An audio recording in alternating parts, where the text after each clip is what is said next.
Bueno, buenas tardes, me presento. Soy Laura Zaragoza, bioquímica de la Residencia de Bioquímica Clínica de Resistencia Chaco.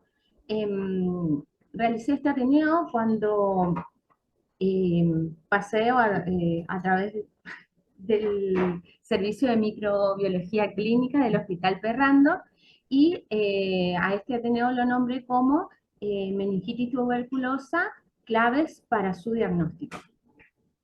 Bueno, para dar una breve introducción, la meningitis por Mycobacterium tuberculosis es la forma extrapulmonar de tuberculosis activa más letal. Tiene una alta prevalencia en países en desarrollo, como el nuestro, por ejemplo, y eso implica un impacto negativo en salud pública. Lo otro que quería mencionar es que el diagnóstico generalmente o principalmente se realiza por diagnóstico microbiológico, donde incluimos la coloración de Ziel-Nielsen y cultivo principalmente, y moleculares, el diagnóstico molecular es a partir de la reacción en cadena de la polimerasa, principalmente también.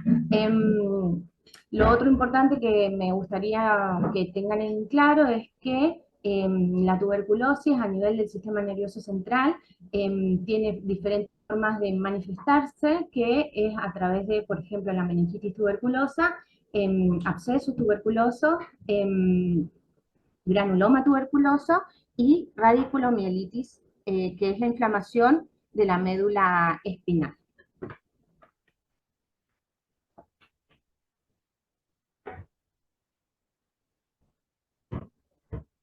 Bueno, como para dar un pantallazo a lo que vamos a ver, voy a hablar de lo que es la estadística dentro de lo que es nuestro país y en el laboratorio de microbiología del Hospital Ferrando, para dar un panorama general de cómo está la tuberculosis en nuestro país. Voy a hablar del algoritmo diagnóstico y voy a describir una prueba que es una prueba molecular que es de GeneXpert, que es a partir de la cual se hace diagnóstico en este laboratorio, y a partir de esta voy a presentar un caso clínico que se diagnosticó justamente por esta prueba, fisiopatología, voy a mencionar la fisiopatología y finalmente las conclusiones.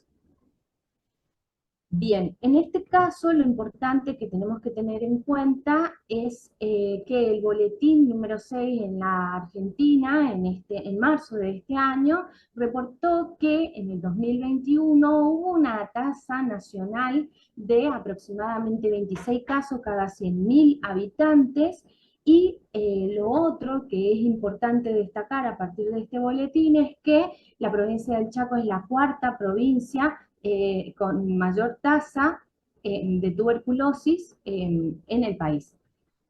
Otro dato interesante es que la tasa de mortalidad en el país durante este año, cada 100.000 habitantes, fue de 1,5 aproximadamente, y si ustedes se sitúan en la provincia del Chaco, van a ver que la tasa cada 100.000 habitantes en este año es mucho mayor a lo que es la media en el país.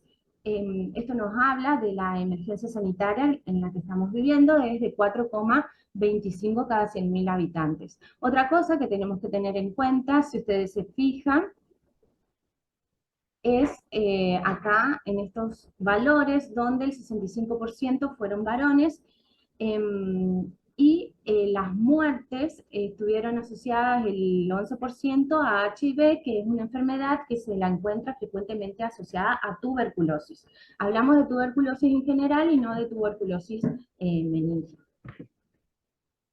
Bien, otro dato interesante en este boletín fue que dentro de lo que es la tuberculosis en general, las extrapulmonares, que es donde se incluye la tuberculosis meningia, representa un 8,9% de los nuevos casos y recaídas durante el año 2021, y los antetratados un 6,7%, que esto es un porcentaje bajo respecto a lo que son las pulmonares. Por eso es tan importante también traer el tema, porque si bien es baja la frecuencia en nuestra provincia, en realidad es una emergencia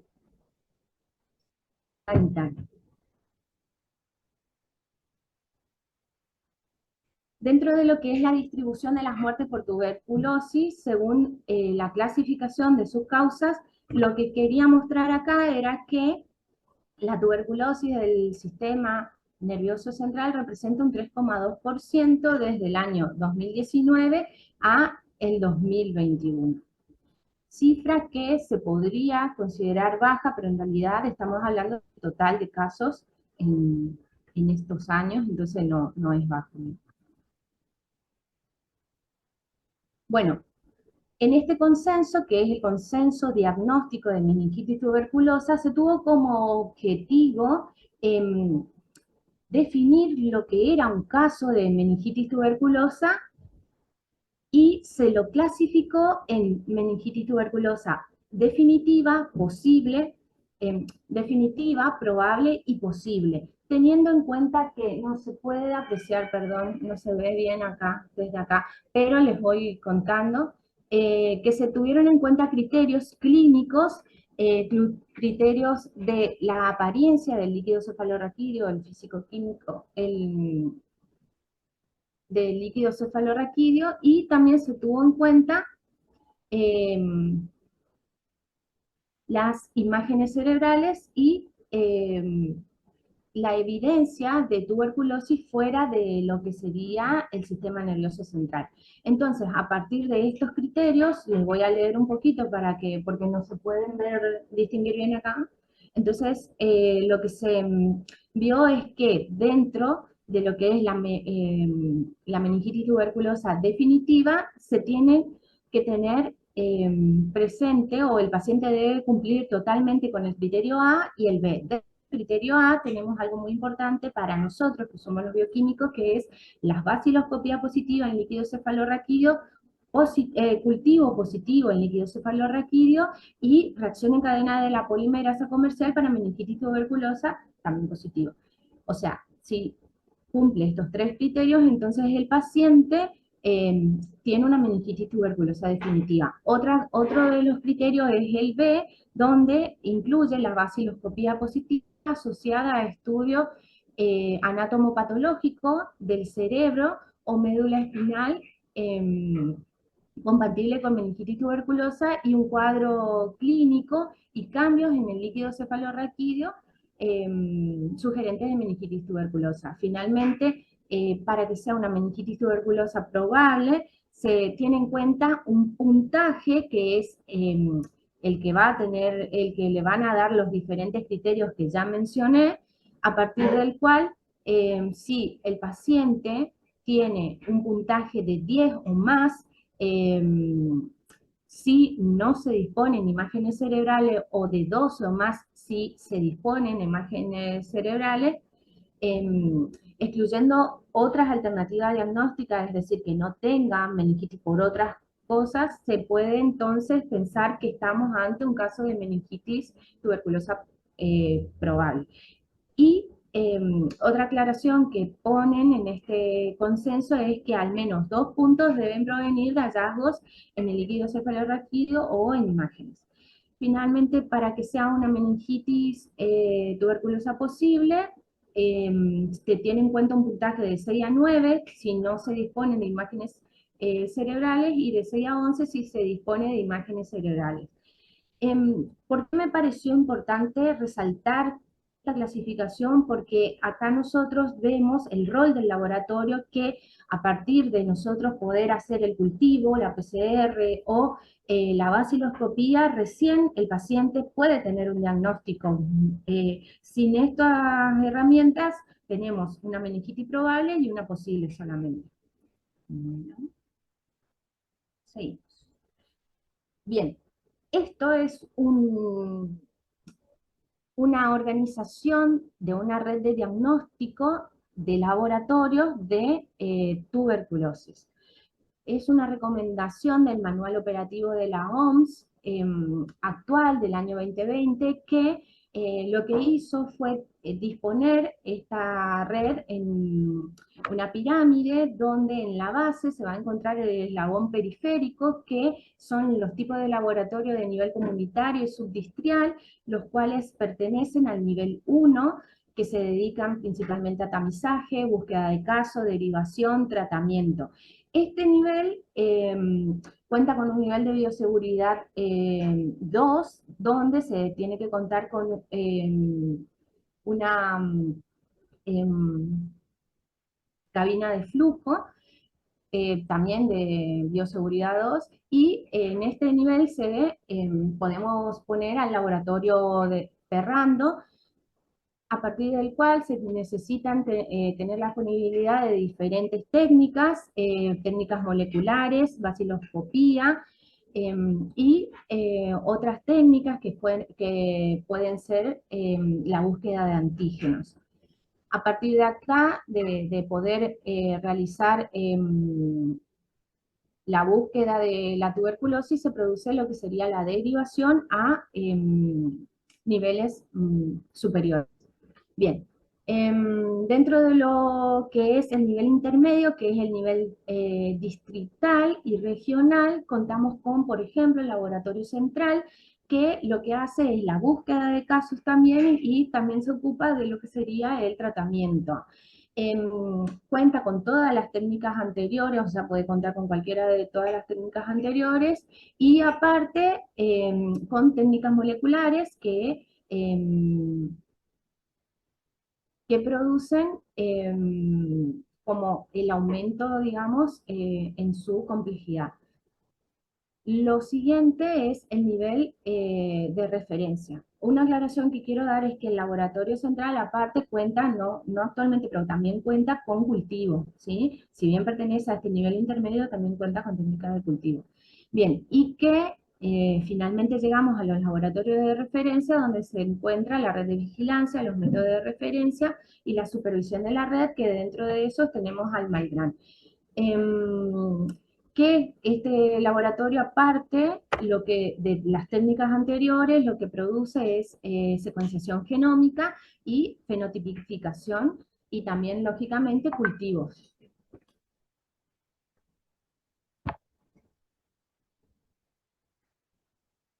Uno B, uno B, dos. Hola, ¿me escuchan? Sí, Me llegó un mensaje, ¿no estaban escuchando lo anterior? yo estoy escuchando bien, no sé el resto. Ah, bueno, perfecto, gracias.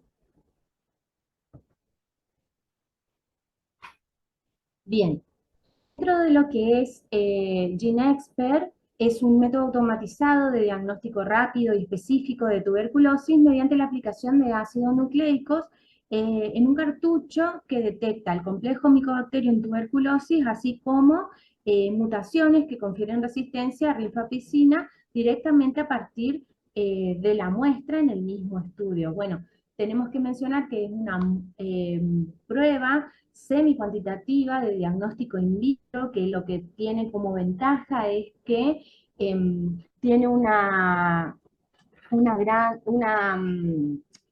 baja manipulación de la muestra. Esto lo convierte en un método seguro, y lo que es importante también decir en este caso es que se recomienda en pacientes con HIV y otras inmunosupresiones, diabéticos, embarazadas, niños y pacientes con sospecha de tuberculosis meningia, es decir, que nos sirve para este diagnóstico.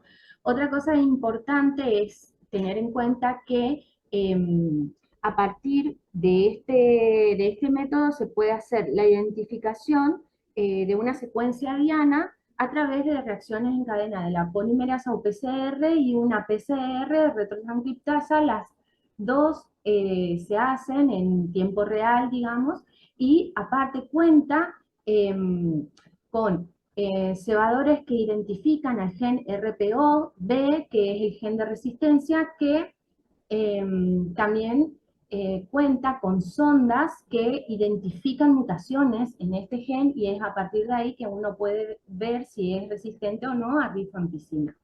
Eso como para darle una introducción de en qué se basa el método.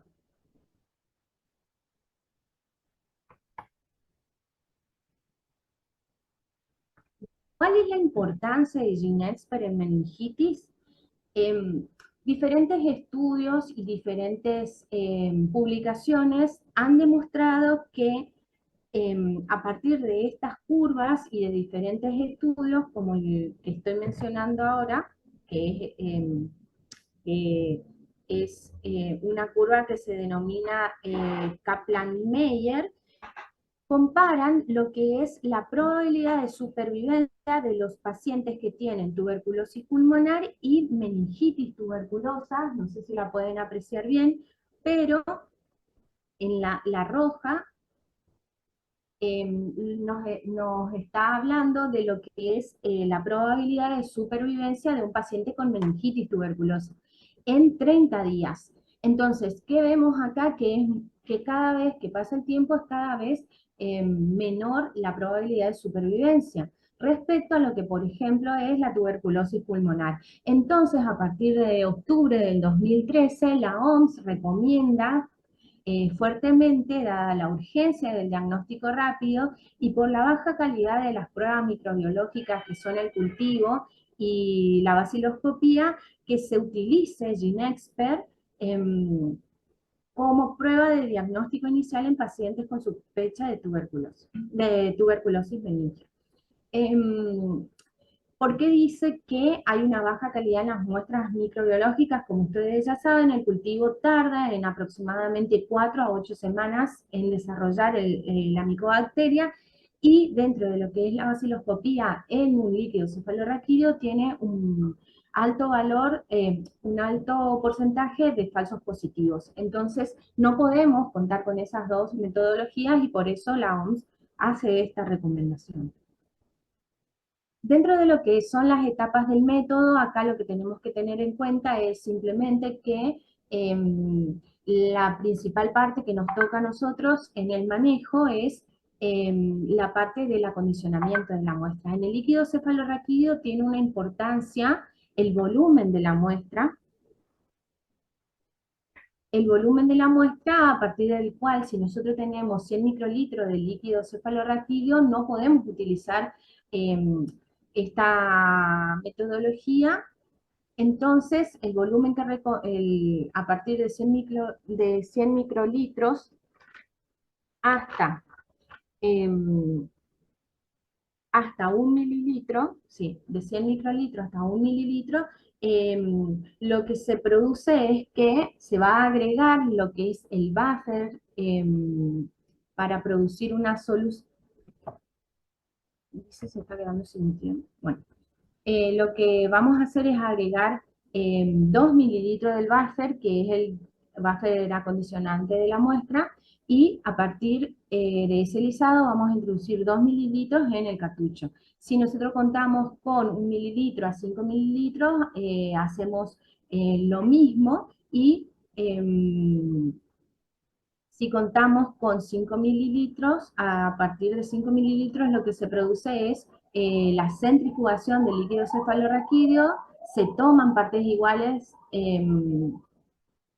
se trabaja con el pellet y se resuspende el pellet, sería, y a partir de eso se introducen 2 mililitros en el cartucho. Bueno, eso es todo el manejo que podemos hacer nosotros como operadores. A partir de ahí lo que ocurre, bueno, son los diferentes pasos, como la combinación de la muestra con el control de procesamiento de la muestra, la captura de la muestra, y el control por el filtro, lisis ultrasónica de células, liberación de ADN, donde se produce la liberación de ADN, las mezclas, bueno, esas son todo partes que van a llevar a las diferentes PCR. Después lo que ocurre es una mezcla con esferas de reactivos liofilizados de ADN solubilizado, una amplificación y detección de fluorescencia simultánea. Los resultados vamos a obtenerlo en menos de 2 horas. Esto es algo que voy a ir explicando más adelante con más detalle, digamos.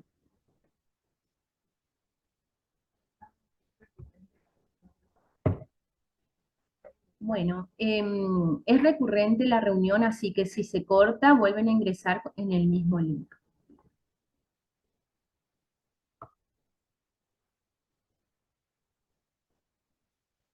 Bien, Dentro de lo que es la detección de la resistencia a rifampicina, lo importante saber acá o tener en cuenta es el mecanismo de acción de la rifampicina. La rifampicina lo que hace es unirse a la subunidad beta de la ARN polimerasa del bacilo. Entonces, ¿qué va a pasar acá? A partir de mutaciones en esa subunidad betas, el bacilo va a producir un mecanismo de resistencia que le va a conferir resistencia a la unión de rifampicina. Y lo otro que tenemos que tener en cuenta es que el 95% de la resistencia es a rifampicina. A rifampicina es por mutaciones en el gen RPOB. Este gen se encuentra en la subunidad beta, ¿sí? De la ARN polimerasa.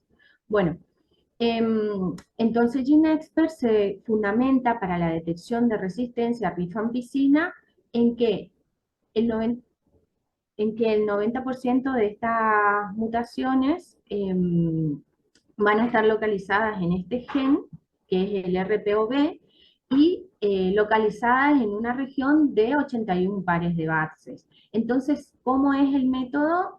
A partir de 5 sondas que se unen al gen de tipo salvaje, es decir, al que no está mutado, eh, se puede detectar la mutación si no se unen, si esas ondas no se unen al gen mutante. Entonces, para explicar un poco rápidamente, lo que nosotros tenemos es una sonda que va a contar con una parte que es un fluoróforo y otra parte que es un quencher, perdón, que lo que produce es eh, la inhibición de la señal de este fluoróforo y una vez que se une la polimerasa y empieza la polimerización, esa sonda libera el fluoróforo y ocurre la señal. Entonces, para que sean más gráficos, si nosotros tenemos eh, la micobacteria no está detectada, lo único que vamos a tener es la sonda del control, ¿sí? Y si la micobacteria está detectada y tiene una resistencia, vamos a tener eh, estas sondas, las cuales van a detectarme la mutación y cuando una de esas ondas no se exprese, es ahí en esa región donde va a estar la mutación. ¿Se entiende? Porque no va a haber fluorescencia, porque no va a ocurrir la polimerización. Entonces no se va a liberar el fluorófono, ¿sí? Por eso en esas ondas no se va a expresar. O sea, que si no es resistente, yo tendría que ver la curva de Es, mutación. yo, si no tengo resistencia, tendría que ver la curva, todas las curvas que me, todas las curvas que me provee el kit, porque hay kit que te produce, claro, claro, en este kit son 5 sondas, entonces vos vas a ver 5. Hay otros, porque por eso quería aclarar eso, que te dicen que son 4 sondas. En este que tienen en el laboratorio, tienen 5 sondas. Y es el GeneXpert Ultra, ¿sí? Bien. Entonces nosotros vamos a ver todas las ondas excepto una y es ahí donde va a estar la mutación. Bien, entrando dentro de lo que es el Hospital Perrando, a lo largo de los años, a partir del 2017, nosotros vemos que fueron procesadas a partir del año 2021 mayor cantidad de muestras que los años anteriores. Esto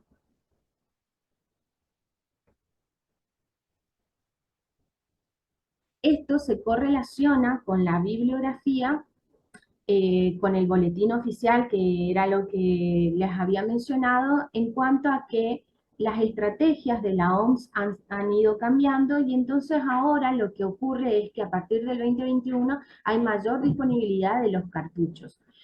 Es decir, antes, si bien se contaba con Ginexper en los laboratorios, no tenían tanto acceso en salud pública a los cartuchos y a partir de estas recomendaciones de la OMS, en el 2021 se empezó a introducir y se empezó a dar alcance a un mayor número de diagnósticos por Ginexper. Entonces, era eso lo que yo quería reflejar y justamente con números que se basan en la realidad del laboratorio del Hospital Ferrando. En este caso, lo que yo quería mostrar era que dentro de lo que son las muestras extrapulmonares, el 64% que fue procesada corresponde a líquidos cefalorraquídeos. Otra cosa muy importante es que dentro de este 64%, a partir del 2021 también, debido a mayor utilización de esta metodología, empezaron a ver también mayor cantidad de casos positivos. Finalmente, dentro de lo que son las muestras extrapulmonares positivas, no de líquido cefalorraquídeo solamente, sino de las demás muestras, donde tenemos líquido cefalorraquídeo, pericardio, ganglio, tejido, vemos que el 23% de las muestras positivas corresponden al líquido cefalorraquídeo. Esto, respecto a la bibliografía, está muchos trabajos que yo vi, pero este, por ejemplo, era un trabajo que había visto que tenía un porcentaje alto de meningitis tuberculosa respecto a las otras meningitis, respecto a las otras tuberculosis extrapulmonar.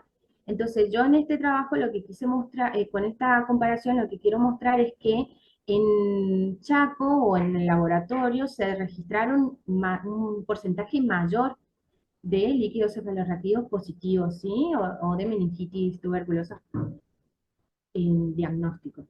Y esto refleja la realidad de lo que es nuestra provincia a nivel del país, que es lo que yo les había mostrado en las estadísticas a nivel país. Bien, esto era contarles que en un cuadro mostrarles que dentro de lo que son las determinaciones de GeneXpert por año en total, no dividido entre extrapulmonares y pulmonares, nosotros vemos lo que yo le había comentado de la bibliografía, que a partir del 2021, en esta bibliografía, que es el boletín oficial, a partir del 2022 se ve, del primer trimestre, se ve